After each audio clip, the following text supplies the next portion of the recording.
What's going on, yo? Mad Dad 316 here, coming to you from this Madden. Here to talk to you about this Madden. How y'all doing today? Happy Wednesday, hump day, middle of the week.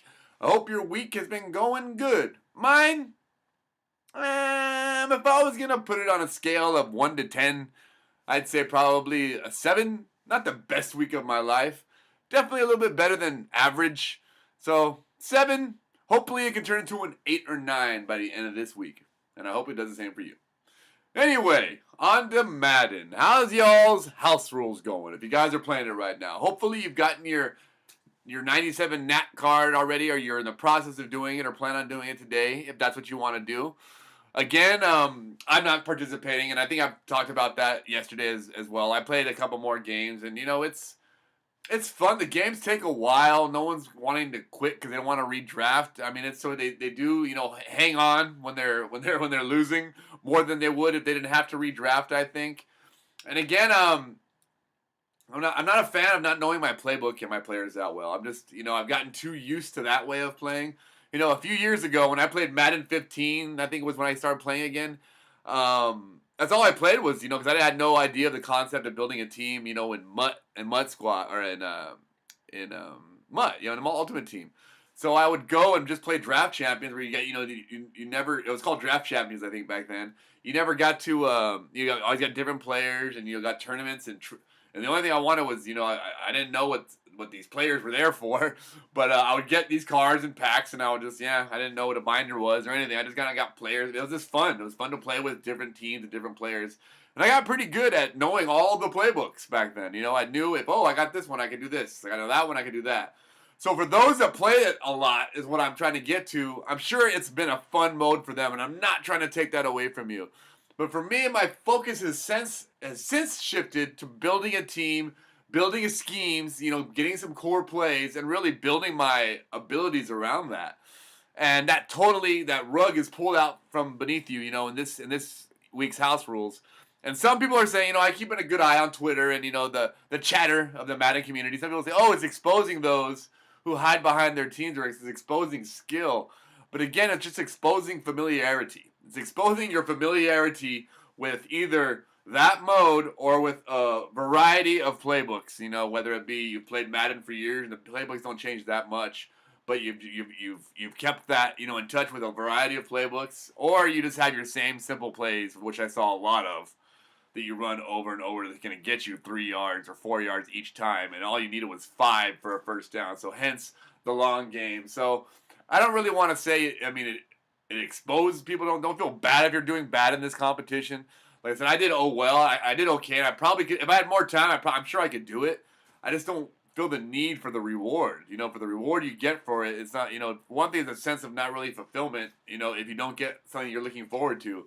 I don't really look forward to this because I'm going to quick sell that card. If it could go into the set, maybe to get the master, I would do it. I'm going to talk about that in a second. But again, I feel like I'm bashing on it again. I don't want to bash it if you guys are having fun with it. I think I came off a little negative yesterday about it, but if you guys are having fun with it, by all means, have fun with it. I just like to tell you guys what I'm doing, and you can base your decisions off of that. When it comes to anything, not just this, but anything I say, it's pretty much what I'm gonna do. And if you guys, and give my reasoning behind it, and if you guys choose to follow that reasoning, then we'll learn together. If not, we'll learn and adapt. So have fun if you're playing it. I'll end that up with that. Anyway, no new content. That's why, and no rushes here. That's why I don't feel the need. I guess I'm expanding a little bit more and talking a little bit more about nothing. Finished my solo battles, and I'm ranked number 19. Just saying that because no one else has done theirs yet. They're at school or at work, or they're playing house rules right now, or buying Easter eggs. I've seen a couple people. I've had mixed reviews from the people on the YouTubers and whatnot, and the Twitch streamers talking about the eggs, and I hear everybody bashing them at first when they're not going well, and then when they're going well, they talk better about them. So it's like anything. If it works for you, you're gonna like it. If it doesn't work for you, you're probably gonna think it sucks.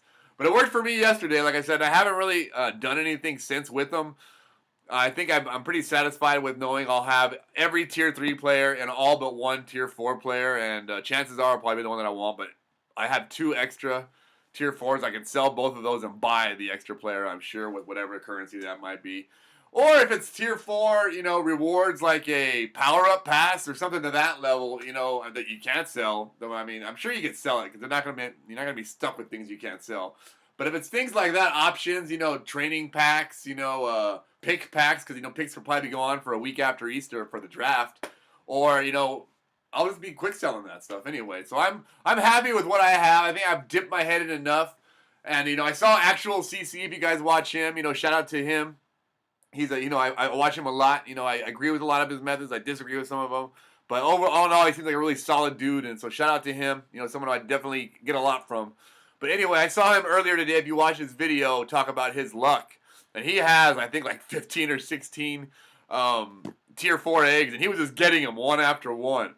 And he showed you he already had these from last night.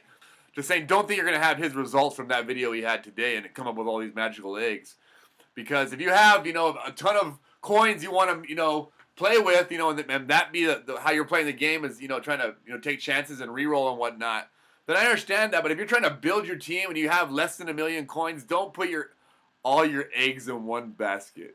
Did I just come to that? All your eggs in one basket, because you will end up with a broken stack. Because like I said, I think it was like, I did really well yesterday. The last 45,000 picks I went through, and I got nothing but tier 1 and tier 2s, which I was quick selling back down to getting more and more until I quick sold down to nothing. So I went through 60,000 plus as I was quick selling the 1s and 2s, so it was coming up, and got nothing better than a 1 or 2.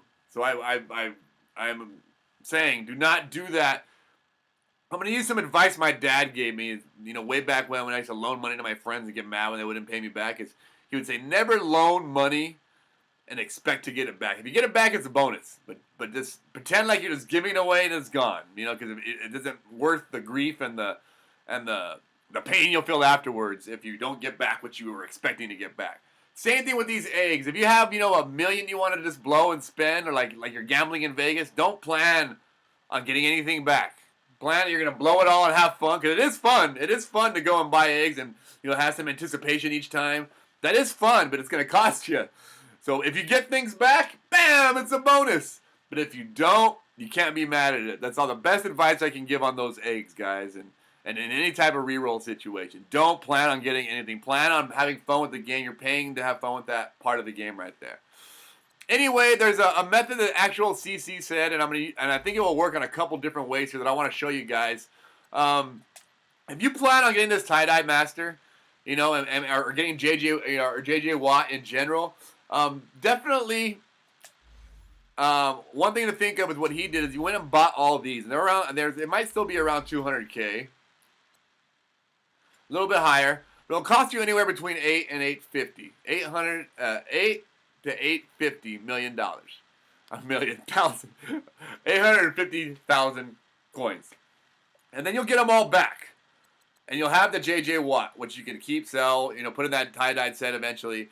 But then you can quick sell these Nats you get back for around 70,000 picks. And with those picks, what he did is he went back in the store and started buying eggs and players and trying to make some of his coins back. So if you just strictly went in there and got those 70,000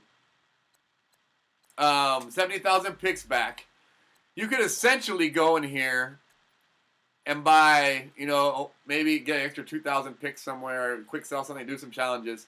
2 of these players and make back half the money you spent on JJ Watt. So you're basically getting JJ Watt for 400K. That's one way to do it. Or you can do what he did and just let it ride and buy these and quick sell them back and try to make enough picks back where you can buy either a few of these players to sell. You probably need 2, 3 of them to sell back to get your money back. Or these. You can buy them back, cash out. Even if you get tier 4s, you cash them out. And you buy back the players to convert back to coins and when it's on the auction market to get your money back and get JJ Watt for free. That's one method you can do. If you're also thinking about getting, the same thing will work if you want to get, Chris Harris right now, like I do. I'm kind of thinking about doing it, but I'm not sure if I wanted to take the chance and let it ride, so I haven't thought about it yet. Is you can go through and buy all 3 of these. I think they're around 280 right now, maybe. Oh, he's gone up to 311. Maybe people have already caught on to this idea. Yeah, so it's gonna be around 900K. So this might be. I don't know if this will be worth it. You can still take a chance. The prices go down, and he's 287. So it's around between 850 and 900K. You're gonna spend. Again, you'll get your Chris Harris that you want. You'll get those 3 back to quick sell for the picks, and that's gonna be around. I think it's around 7,300 picks. So again, with that one, you can just go straight to that store. You can buy some of these 2 of these players right here for 7,200 picks. Sell them for about 218, so you get back about 456, and so you're basically getting Chris Harris for around 450. You know, the more you can, the less you can get those players for that set, the better off you're going to be. But other than that, that's all I really got for you guys today. Have fun out there. I hope House Rules goes well for you. I hope you guys roll some eggs. You guys get some level 4s, tier 4s, I should say. I think they're going to be 97 to 98 players, and or something to that level. Because it does say the higher the tier, the better the reward. So it's going to be the best rewards possible for those 4 or level 3 and level 4 eggs. I think Xerxes priced them and went and did the math and calculated what they're valuing picks at, and when you get back for the quick sell, instead of around 200K value for a tier 4, around 100K value for a tier 3, and it goes down to 60, I believe, for 2, and or I think 40 for 2 and 20 for 1. So that's what you can plan to get for those. Have a great day, guys. Mad Dad 316 is out.